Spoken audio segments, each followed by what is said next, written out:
Hello, good morning.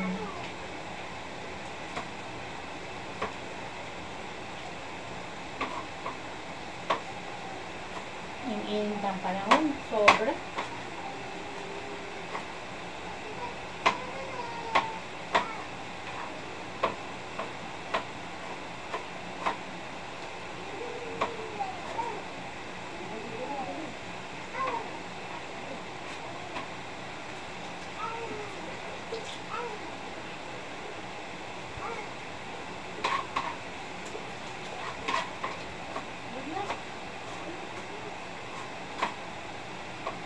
Alam nyo guys, sa araw-araw no, grabe. Pero sa nasasanay na lang sa hanap buhay mo, hindi ka na magsasawa.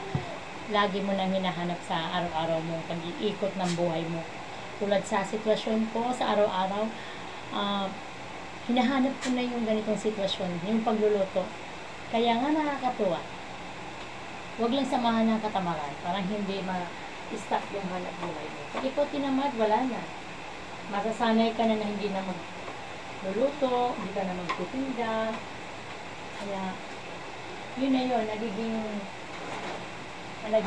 problema mo sa buhay mo kapag ganyan. Basta wag mo lang saluan ng pangihina sa kalooban mo.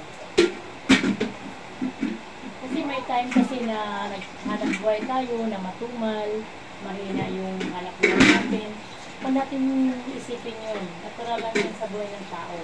Kasi hindi naman lahat ng panon malakas, di ba?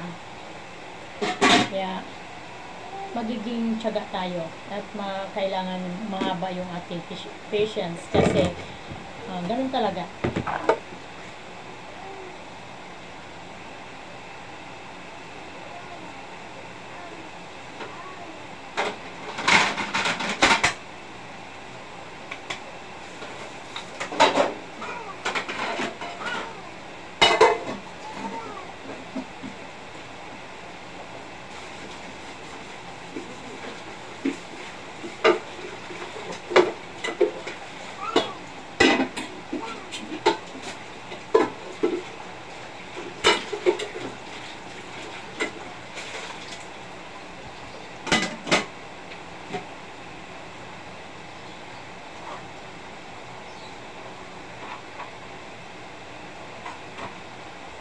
Ay, naku.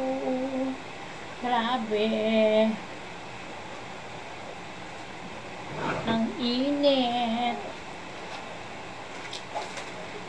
Hala tayo ng dami kong pera.